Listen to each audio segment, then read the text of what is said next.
2,000 years ago, one civilization held the entire Western world in its grasp.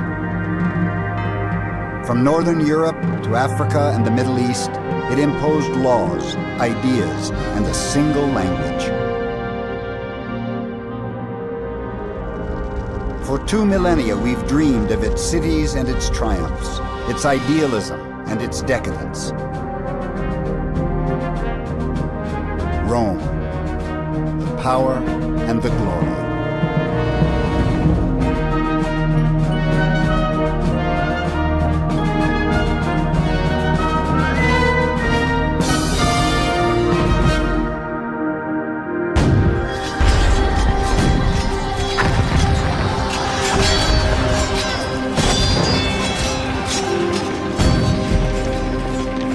Over 1,000 years after Rome's fall, the armies of the French Emperor Napoleon descend on the city.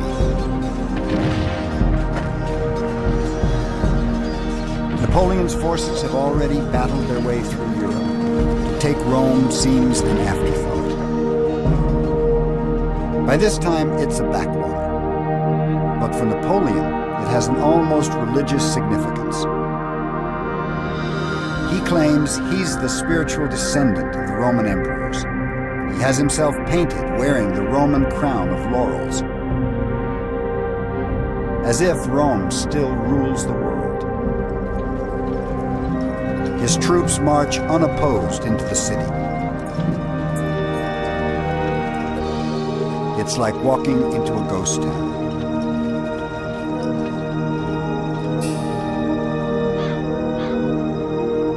They find the frightened Romans huddling among the ruins of the ancient city.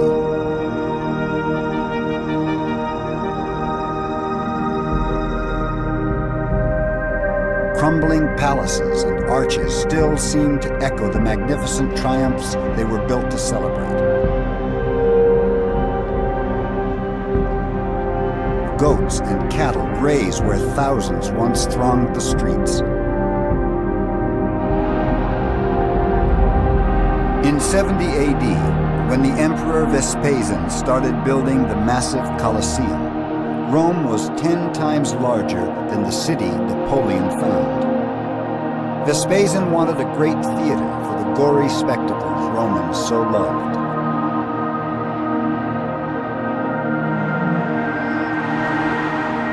The scale of the Roman games, like the scale of Rome itself, was staggering. The Colosseum had seating for 45,000 and standing room for 20,000 more.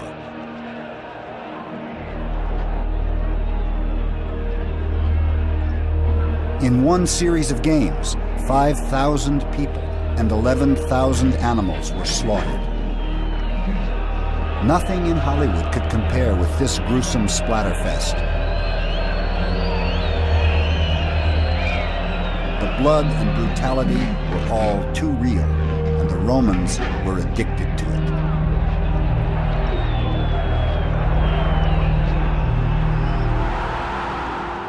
When he saw the blood, rather than turn away, he fixed his eyes on the scene and took in all its frenzy. He reveled in the wickedness of the fighting and grew intoxicated with the bloodshed. When he left the arena, he took with him a sick mind, which left him no peace until he came back again. St. Augustine. They did get excited watching gladiators kill one another. I'm not denying that. But you know what? So do we. I think, for example, of the brouhaha over Mike Tyson. Correct. What Mike Tyson did when he bit, was it Evander Holyfield's ear?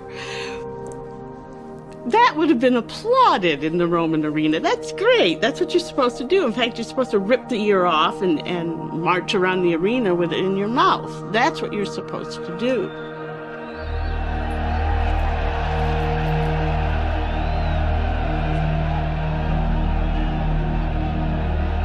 Rome's savagery was matched by its size.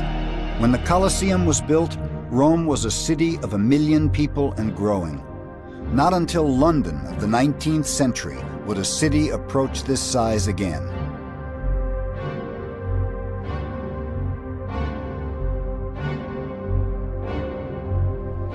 What I think you'd notice if a time traveller went back would be the smell, the noise, the dirt, the crowdedness. I think there'd be lots of beggars, lots of signs of sickness, disease, lots of small children.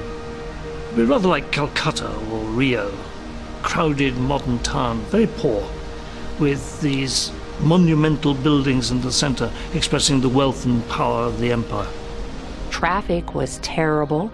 Julius Caesar forbade wheeled traffic during the day so people could move around, which meant that at night all these carts started going on these stone streets, and it was so noisy that you couldn't sleep.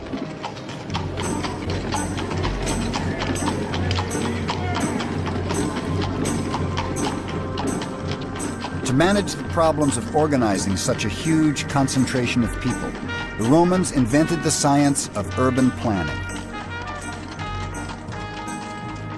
They invented cement, built gigantic public storehouses, and installed citywide sewage systems. But their greatest achievement was the water supply. The aqueducts of Rome reached 60 and 70 miles into the hills to guarantee a continual flow of fresh water into the city. That flow of fresh water provided enough water, gallons per person per day, that was not equaled by the city of Rome until the 1950s. Along with millions of gallons of water, Romans consumed a staggering 8,000 tons of grain weekly. Supertankers, each carrying 1,000 tons of grain, crisscrossed the Mediterranean. They were the largest ships built until the Atlantic steamers of the 19th century.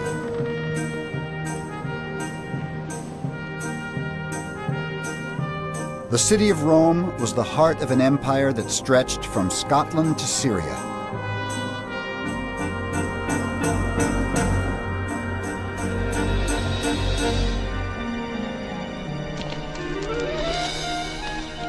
Never has the Western world been better organized or more united. In the year 100 AD, you could travel from Egypt to France on paved roads with only one currency and one passport in your pocket.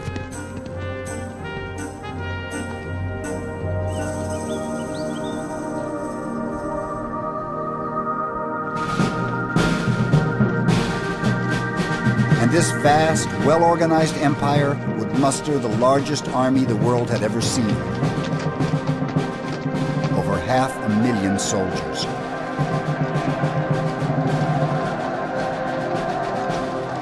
Rome was the superpower of the ancient world.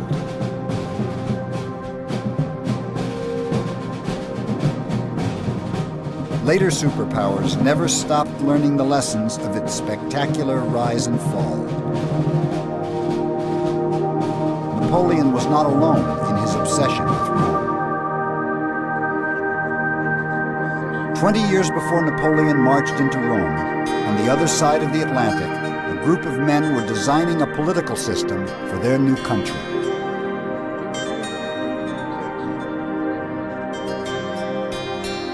In designing the Constitution of these United States of America, we have at various times sought precedent in the history of that ancient republic and endeavored to draw lessons both from its leading ideas and from the tumult and factions which finally brought it low. Thomas Jefferson.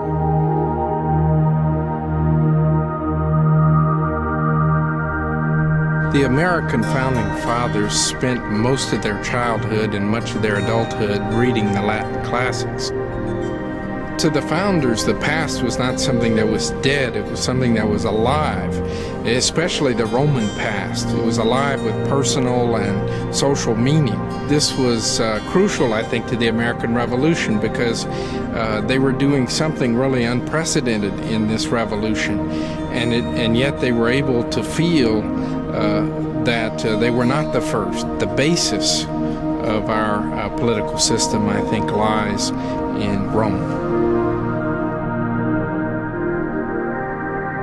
The The Western world grew up in Rome's shadow.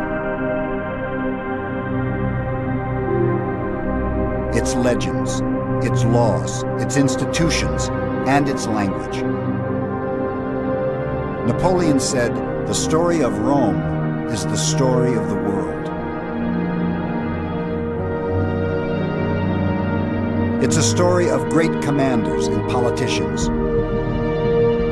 Men like Caesar, Augustus, Hadrian, and Constantine. But it's also a story of the poor who bore the brunt of their leaders' ambitions.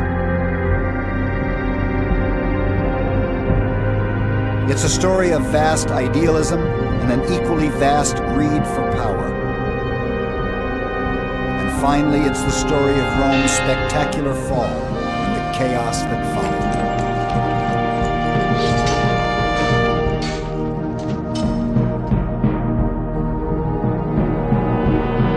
But behind all that are the stories of Rome's beginnings almost 3,000 years ago in the lush hills of central Italy.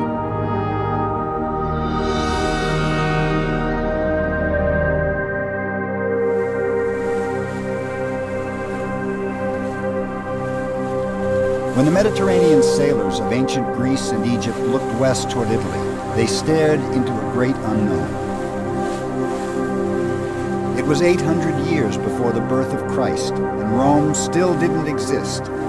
But stories were told of mysterious peoples with strange, exotic customs and untold riches. The tales were irresistible.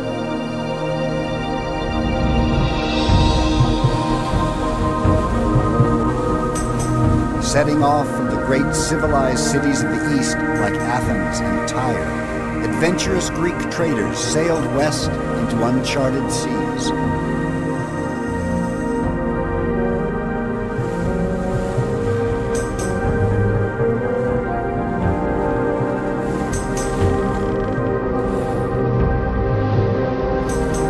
Navigating by the stars, without instruments, they began to explore a remote and little-known peninsula of the Western Mediterranean. They called it Hesperia, the land of the evening sun. Well, in the 8th century BC, time of westward expansion, Phoenicians going west, Greeks going west, founding colonies. When the Greeks sailed into Italy, they found something they didn't expect, an advanced civilization already there. Here in the hills of Tuscany, there were already walled cities. There were kings and high priests. There were skillful craftsmen who created a tender and sensuous art like no other in the Mediterranean. And there were traders ready to barter the finest gold and ironwork the ancient world had ever seen.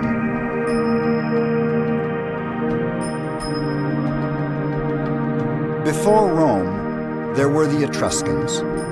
They taught the Romans everything, but left no written records. Incredible. The Etruscans were some of the most amazing artisans that the West has ever seen. They worked in metal for sculpture. They worked in terracotta and life-size statues with these amazing, inviting expressions. Very warm. They're not cold and distant, but they're people that you want to meet.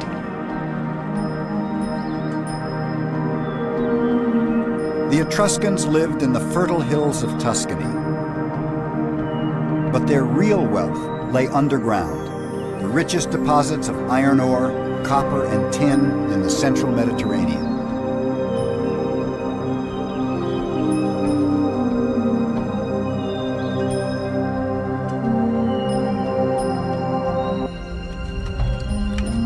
As early as 700 BC, they created shafts, tunnels, subterranean galleries, smelters and slag heaps so vast that 2,500 years later, Mussolini reprocessed them to produce weapons for World War II.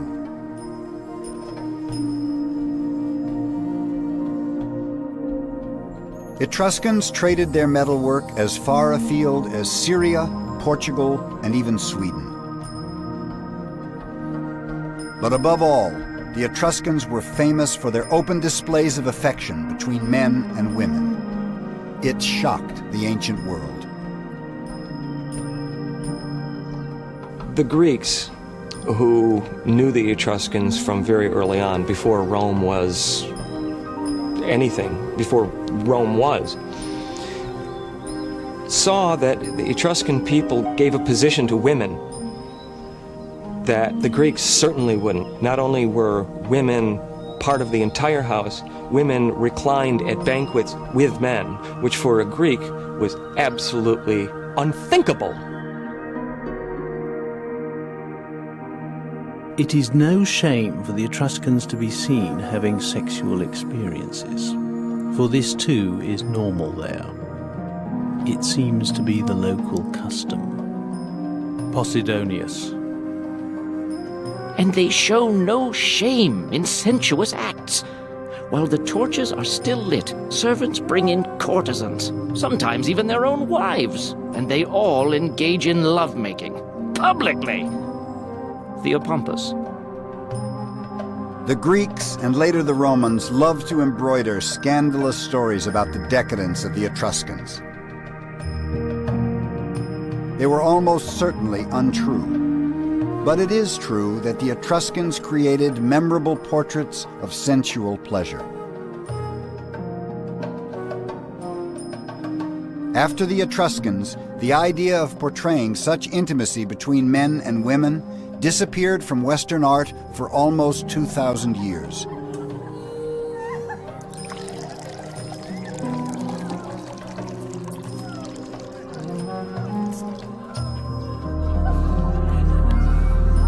The change began with the Romans, who grew up in their shadow.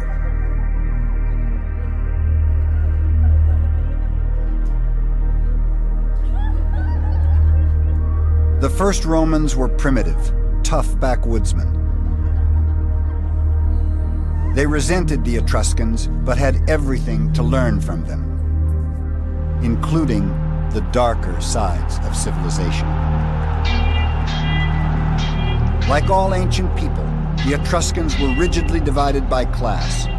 Brutal rituals enforced the power and prestige of the nobility. Etruscans staged games at the funerals of important men. The losers were killed. Their blood celebrated the prestige of the dead man and was an offering to his spirit.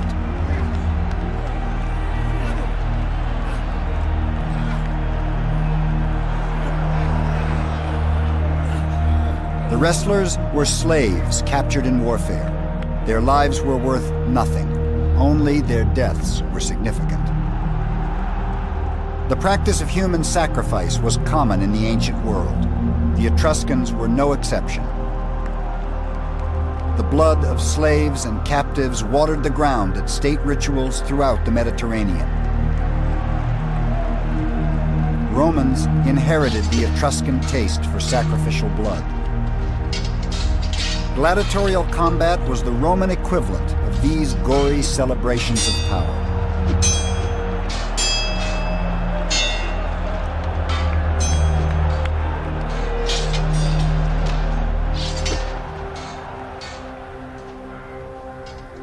Rome took everything from the Etruscans. Etruscan engineers showed them how to drain the marshes where Rome now stands and channel the water into underground sewers. Etruscan architects and builders laid out the Roman Forum as a public square in the 7th century BC.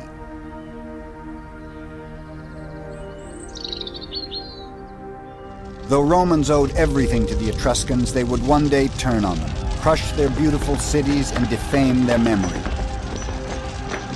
It would be the first step on Rome's path to empire.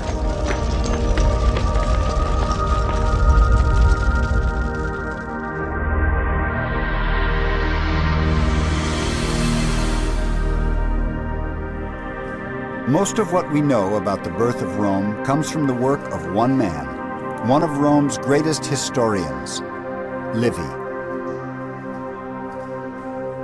He lived in the reign of the Emperor Augustus, over 700 years after the city was founded. The glory of Rome was at its height, but Romans were already haunted by the specter of decline. The empire was emerging from decades of civil war. Bitterness and political intrigue were rampant.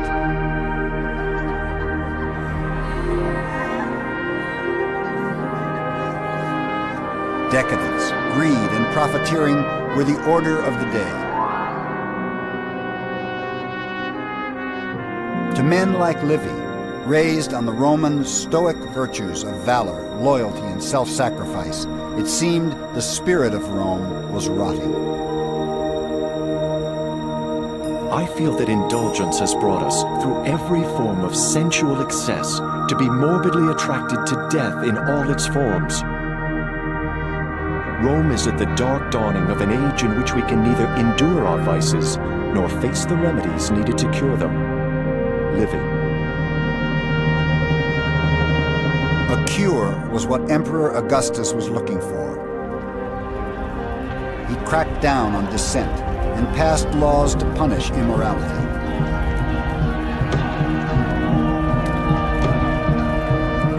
He was determined to reform the empire and force a return to Roman family values. Bawdy poets like Ovid, who wrote The Art of Love, were banished to the Asian steppes. When his own daughter Julia was rumored to have slept with half the Senate, Augustus banished her as well.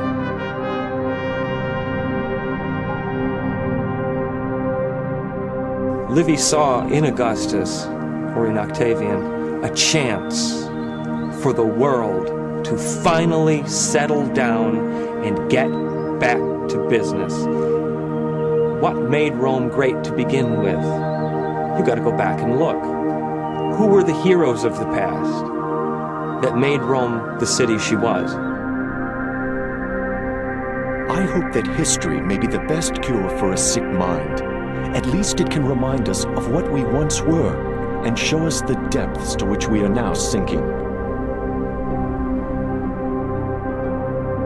Livy set out to write a brief history of early Rome, celebrating its glories and virtues, propaganda for the reforms of Augustus.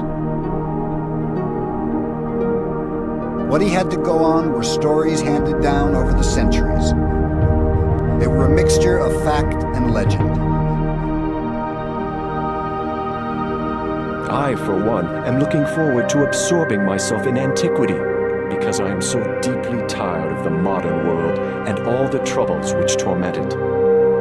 Livy.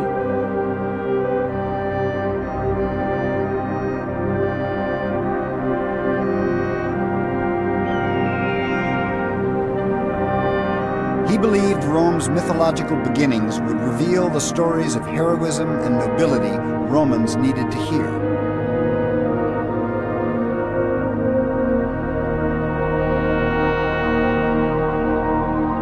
But the stories of Rome's origins were short on Stoic virtues and long on murder, rape, mayhem, and fratricide.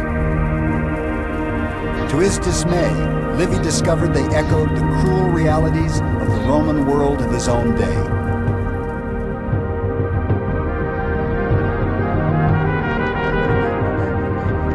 Legends told that Rome was founded by Romulus and Remus, twins who were cast into the wilderness to die.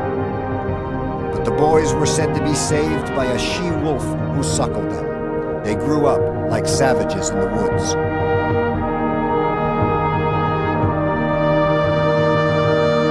When they returned to found the city of Rome, they were filled with the simple, ferocious spirit of their wolf mother.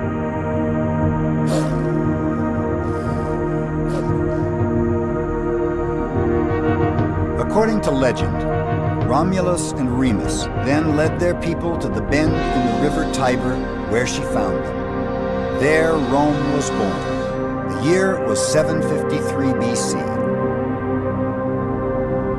But hardly had they founded the city than the two brothers quarreled over who should be king. It was left to the augurs to decide.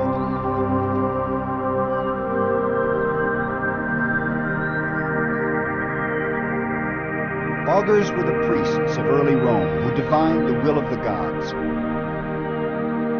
They studied the movements of birds, the weather, the entrails of sheep, before making their pronouncements, known as the auguries.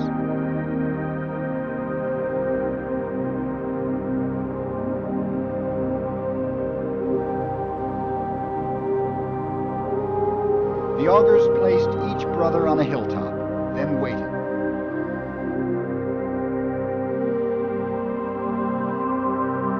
When birds flocked over Romulus, they knew he would be the first king of Rome.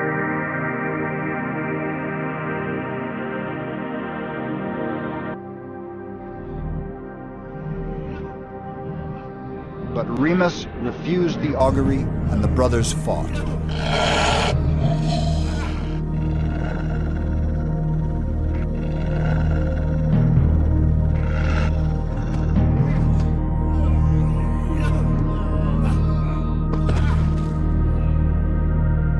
Romulus killed him.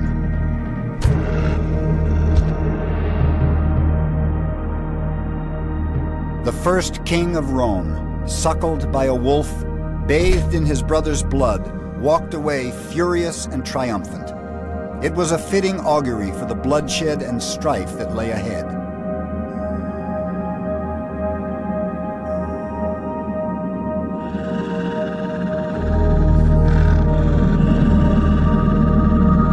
The story about Romulus killing his twin brother at the moment of the founding of the city is a very old story. It's very, very remarkable that in the late Republic, the Romans were fighting civil wars, and of course, it didn't escape their notice that this seemed to be prefigured in the myth with Romulus killing his brother. They actually thought this was a sort of curse on them, that they were fated to destroy each other. Well, the whole Roman psyche was based on violence.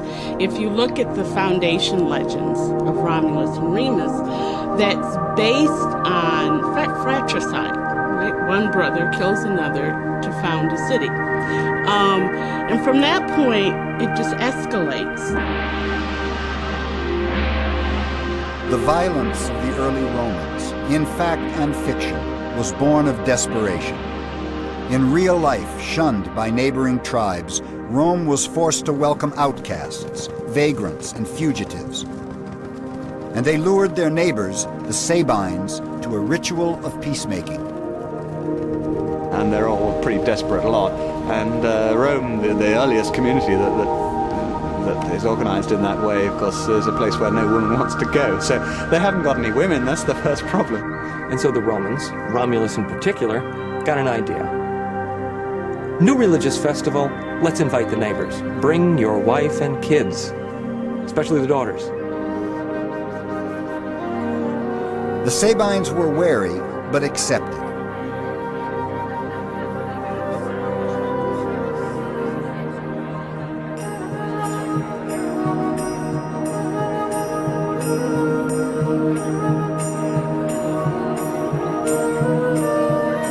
As the festivities went on into the night, the Sabines relaxed their guard. It was what the Romans were waiting for. Romulus gave the sign and they attacked. They grabbed the women and drove off the Sabine men, ones they didn't kill.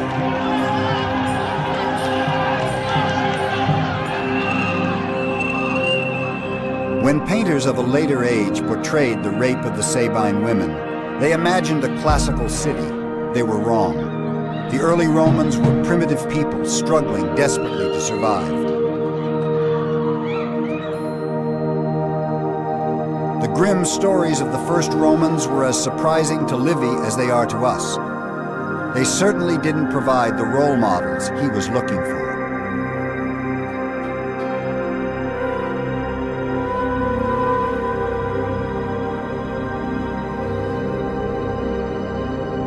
His little book turned into one of the most monumental histories ever written.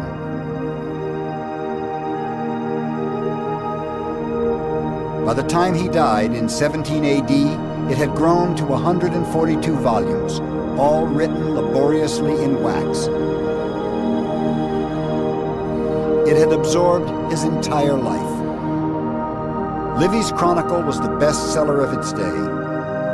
It was more successful than he could ever have hoped, but had no effect whatsoever on the moral chaos of empire. Even 142 books were no match for the influence of so much power. By now, Rome was a juggernaut whose momentum was unstoppable. Its course set by its mythic beginnings, whether fact or fiction.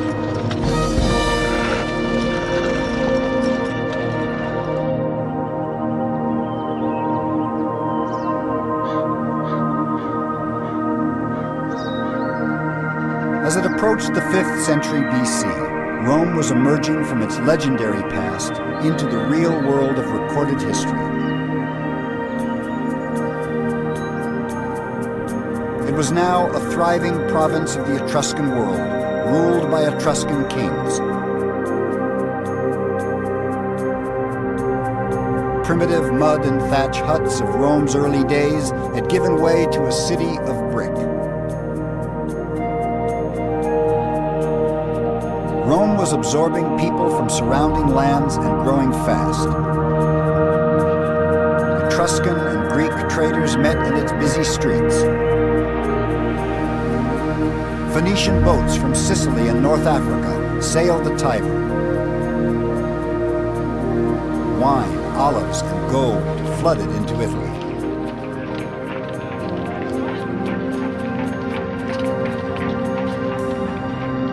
But Rome was still no different from many other prosperous cities of the Mediterranean.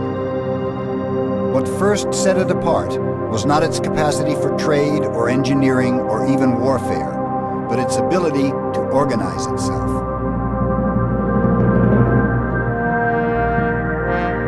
The man who reshaped Roman society was an Etruscan king called Servius Tullius.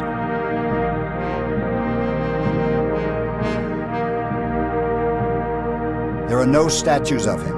We have no idea what he looked like. He never became as famous as later rulers of Rome, but his mark on history may be even greater.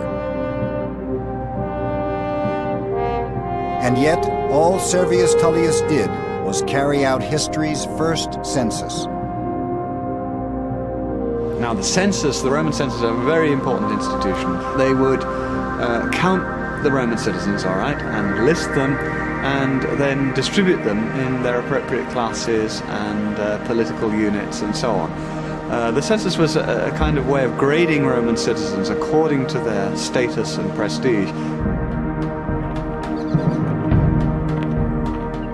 In the 6th century BC, the census detailed every Roman's obligations to the city, to obey its laws, pay taxes, and do military service. But much more important, it also gave them rights. This was the great innovation of Servius. In proportion to their contribution, Romans were given a say in how their city was run. Servius sowed the seeds of representational government. He organized an assembly to govern the city and gave it a name, the Senate.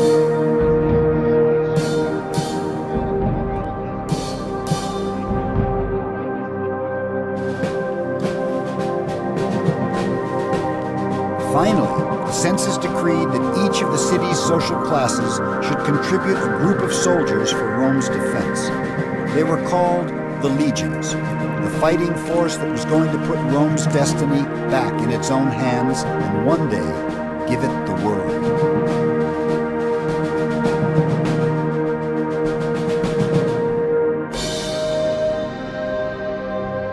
The census didn't create equality or democracy. Rome remained a society governed by kings and nobles.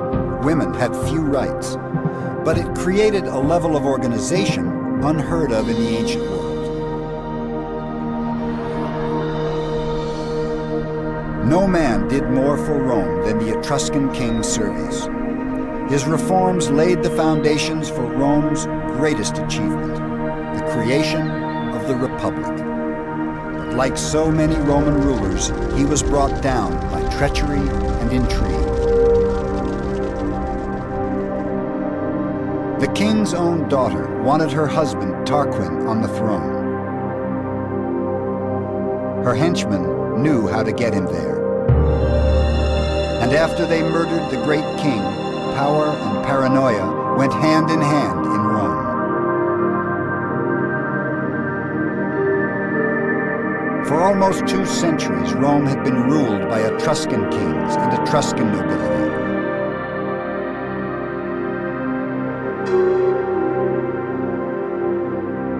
Under Servius, things had gone well.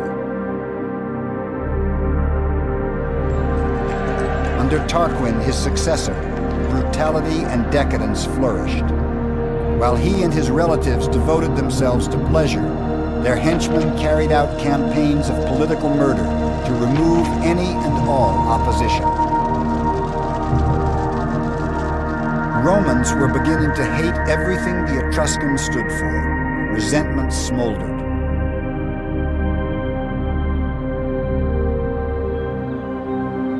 A woman called Lucretia was the spark that would set it on fire.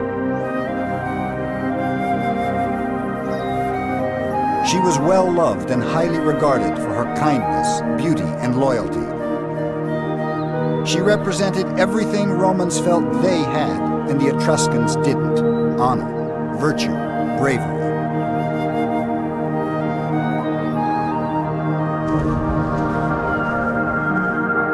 One day, the king's son and some of his Etruscan nobles were on a journey away from Rome. Drunk, they decided to creep back into the city and spy on the most beautiful women to see what they were up to.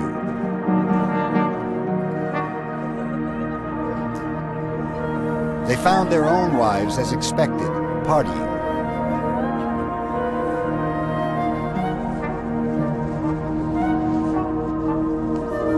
They found Lucretia hard at work.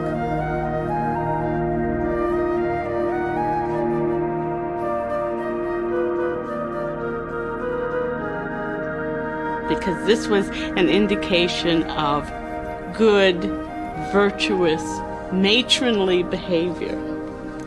Right? This is how Roman women should behave. They should not be sleeping with 300 members of the Senate, like Augustus's daughter allegedly did. They're not supposed to be poisoning members of their family, as Livia allegedly did. They're supposed to be producing cloth. The next night, when he knew Lucretia's husband was away, King Tarquin's son crept back to her house alone. With a knife at her throat, he raped her and swore that if she breathed a word of it, he'd kill her.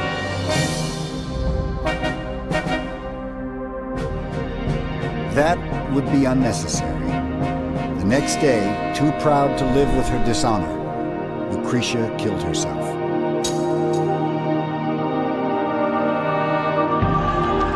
Romans went wild. Mobs tore through the streets and attacked Etruscans wherever they found them.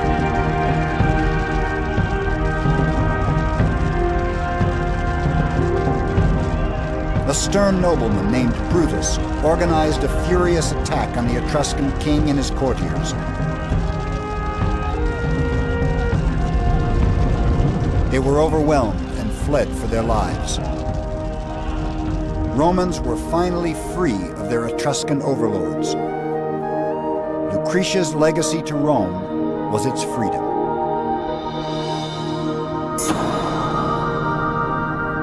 Romans vowed they would never again live under a king. So how exactly were they going to live? How would they govern themselves? Their solution was momentous.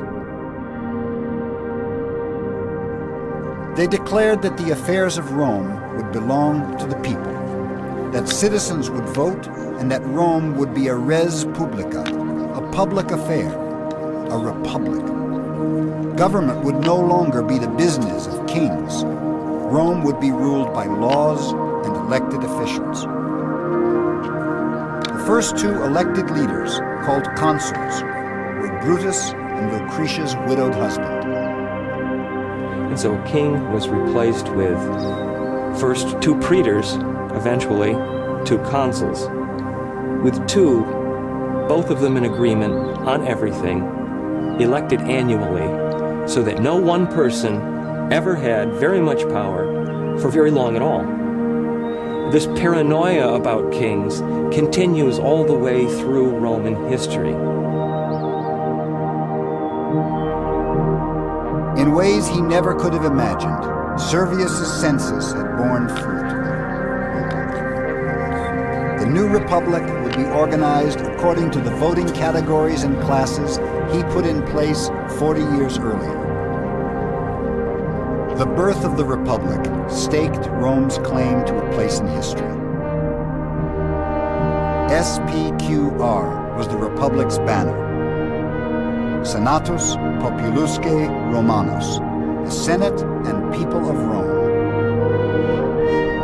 It was the ancient world's first representational government.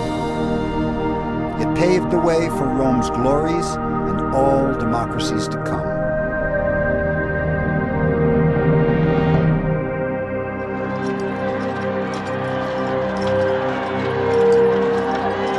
Romans set themselves free from the Etruscans in 510 BC.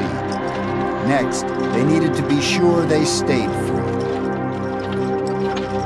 So they set about building the fiercest fighting machine the world had ever seen. And now, it had its old masters to practice against.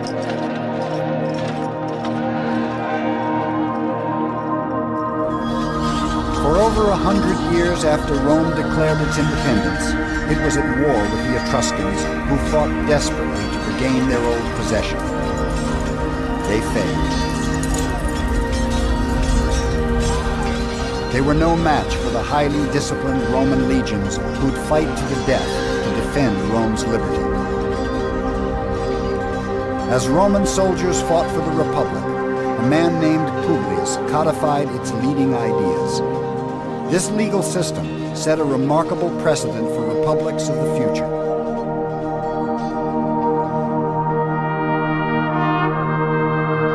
"2,000 years later, when the founding fathers of the United States needed to defend their Constitution, they too wrote under the name of Publius.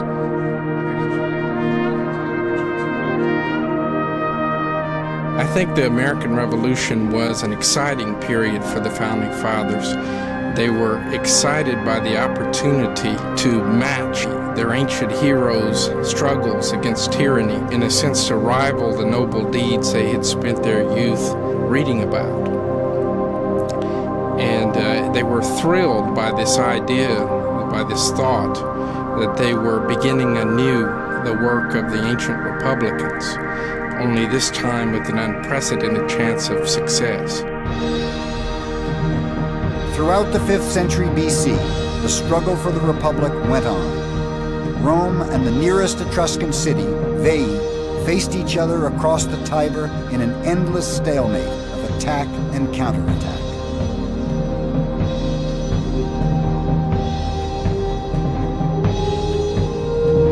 Finally, after decades of bitter skirmishing, a Roman army battled its way toward the Etruscan city. The year was 392 BC. Their goal was to take Veii by storm and once and for all bring to an end the Etruscan threat to Rome's survival. Etruscan soldiers fought furiously at the city walls. Priests prayed to their gods to save them from destruction. No avail.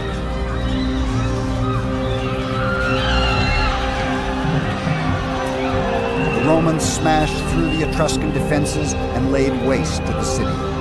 They slaughtered the men and made slaves of the women.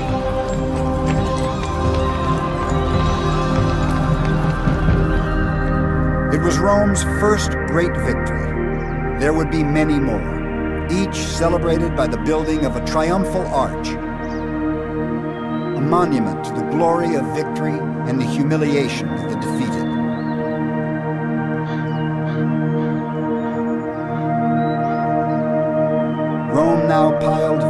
victory upon victory all across Italy, as one by one her neighbors fell to the legions.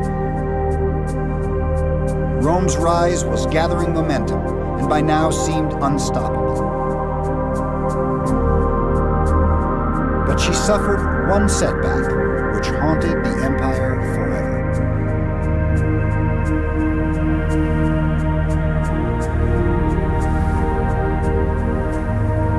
The year was 386 BC. From beyond the Alps, horsemen appeared and thundered toward Rome.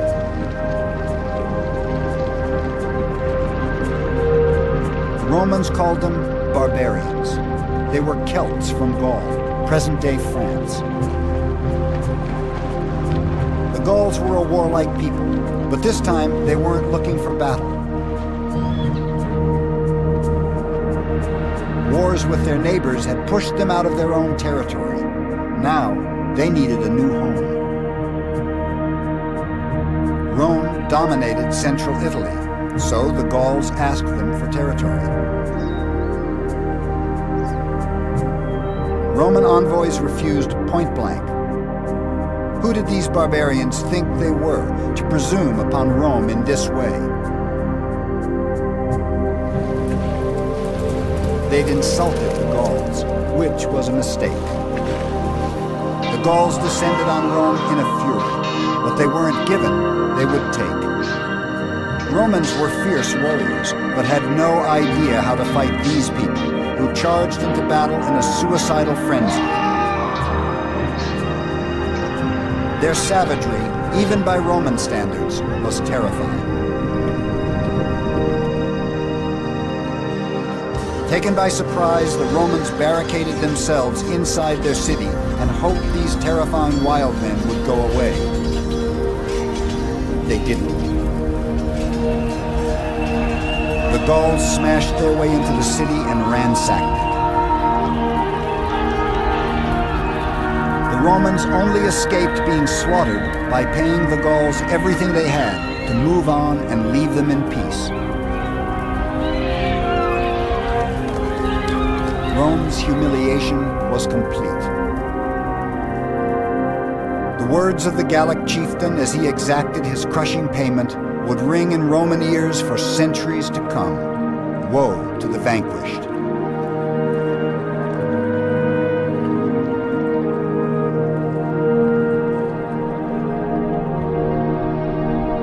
Rome rose from this devastation stronger, better organized, and more determined than ever.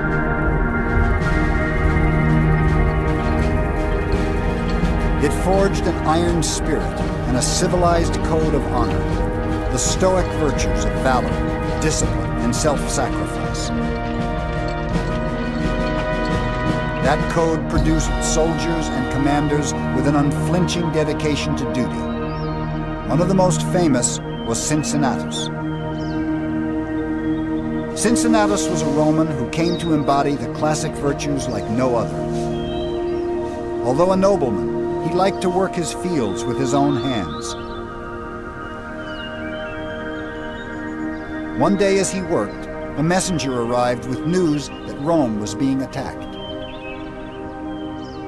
And in such an emergency situation as this, the Roman Constitution called for the appointment of a dictator, somebody who would be elected by the people, but then once elected, would have absolute power, life and death power over all citizens, but only for a maximum of 6 months.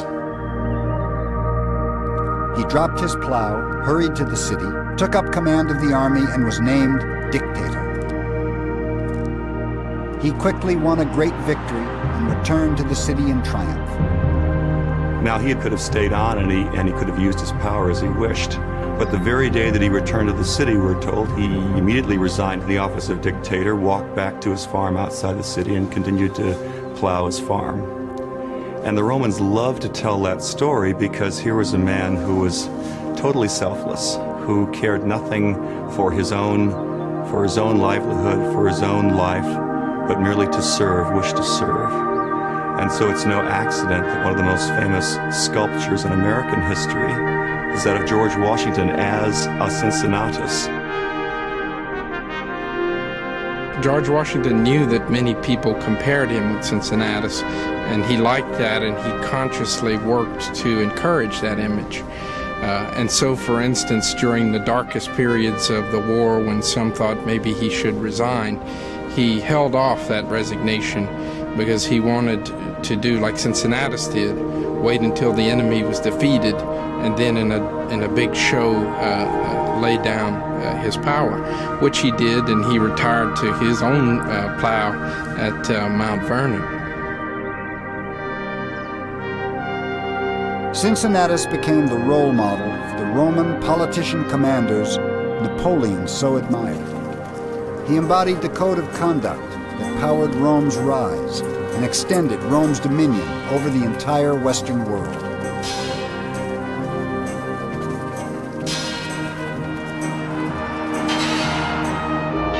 Rome's battles abroad would highlight the conflict within its own soul.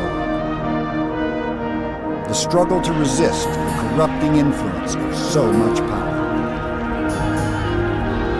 It would haunt the empire for centuries to come.